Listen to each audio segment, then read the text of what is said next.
Hey everyone, wanted to talk to you today about turfgrass types. Bermuda, Zoysia, Centipede, St. Augustine. We're in central Mississippi, and those are the four most popular types of turfgrass. If you live in an area that is different than central Mississippi, you very likely are going to want to consider, you're definitely going to want to consider, what's grown more around here. St. Augustine is grown more down south. Centipede's grown more up in northern Mississippi, and the rest of the country has a lot of, when I say rest, I mean, I know out in California and then anything north of Tennessee, including parts of Tennessee, there's a lot of fescue and Kentucky bluegrass. But nevertheless, Bermuda grass is the first one I want to talk to you about. And Bermuda grass, strengths and weaknesses. Strengths is that it's a very fast growing grass. It's the fastest of these four, the fastest growing grass that there is. So if there's an issue, any type of damage to the turf, it's going to be the fastest to recover. It's another strength is that it tolerates wetness, and so you're going to see it growing in the ditch banks a lot, or down in the bottom of the ditches, because it doesn't mind the wetness. There's other varieties of grass that they can't stand the wetness, but Bermuda loves it. Its weakness is the shade. Right now I'm sitting in the shade, and Bermuda grass does not do well in the shade at all. Over time you're going to see the grass slowly fade in shady areas, Bermuda grass. Weed pressure is higher in Bermuda lawns, and that's because the canopy is thinner.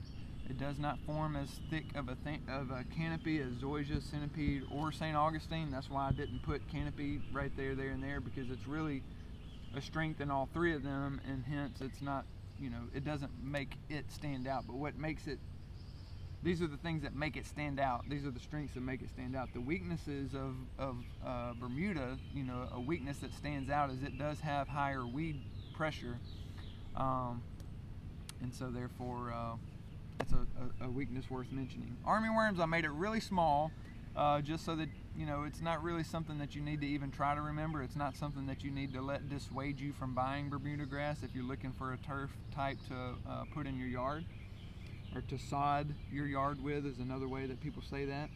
Armyworms do attack Bermuda grass around August or July in some years, but it usually recovers well, and it's easy to treat those armyworms. It's just not something that should dissuade you from buying Bermuda grass.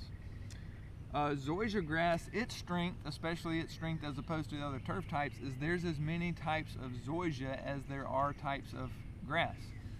There's Zoysia varieties that perform more like Bermuda grass.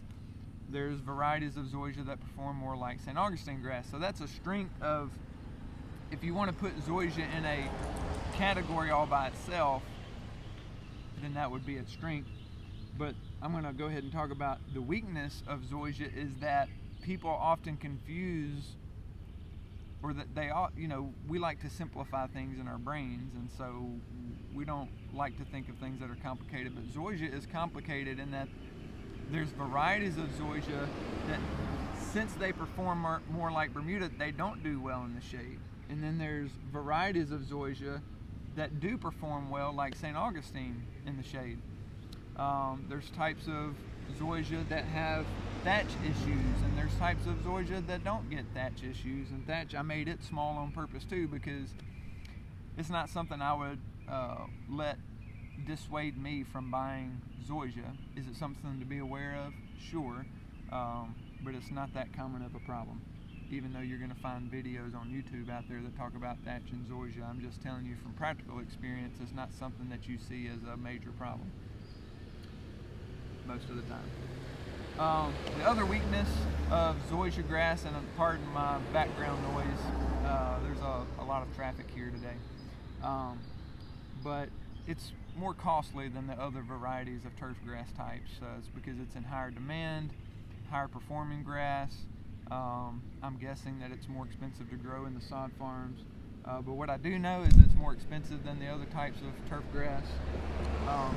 Centipede, its strength is that you don't have to mow it a whole lot, and so people love that about it. It's called the lazy man's grass because it just doesn't grow a whole lot, but that's also its weakness, is it does not recover well. It's the slowest growing grass that we have. Centipede, it was hard to put this in a word, but it doesn't get insect issues. It doesn't typically have disease issues. It doesn't typically have weed control issues. It's just a good grass. Unless you have droughted conditions, which we learned about last year in 2023, and it devastated the centipede because of how dry it was. And centipede, we learned big time, does not tolerate droughted conditions. So make sure you're willing to water. Perhaps last year was just an exception, so maybe you don't need to be so concerned about that, but it's something to be aware of, that if you do invest a lot into your centipede lawn, that if there's an exceptional year from drought, you're going to have some issues. Otherwise, I've learned to really appreciate centipede. St. Augustine does really well in the shade. I'm in a St. Augustine yard right now in the shade. The St. Augustine is loving it. Nothing, let me say this, nothing loves the shade, so I shouldn't have even used that word. Grass, warm season turf grass types love the sun. St. Augustine tolerates the shade better than any of them. But nothing loves the shade. Everything loves the sun. Sun is how it makes its energy via photosynthesis. But it does the best. It does not tolerate wet conditions. It does not tolerate really dry conditions really well. If it's really wet, it gets large patch, which is a type of turf grass disease, very common in St. Augustine when it's wet. It does not tolerate chinch bugs, or in other words, it gets chinch bug issues bad whenever it's dry. I wouldn't let chinch bug issues dissuade me from buying St. Augustine grass, because if your yard gets them, those same yards tend to be the yards that get it all the time, but we have very few St. Augustine yards that have chinch bug issues. Large patch, I would very much warn you in central Mississippi, if you have wet areas, you're almost definitely going to have large patch issues, and you need to count the cost of that, because fungicide treatments can be anywhere from 2 to 6 times per year, depending on how aggressive you want to try to prevent it and prevent it from spreading when you do see the conditions existing, the large patch conditions. There's your types of turf. Sorry, I fumbled on my words there. Strengths and weaknesses. Let us know if you have any questions on any of these things. I'll be glad to answer if you leave us a comment in this video, or feel free to reach out to us if you're one of our customers. And we're always here to help. Leave me a comment if there's other videos you'd like to see. Like this video, and we will see you next time.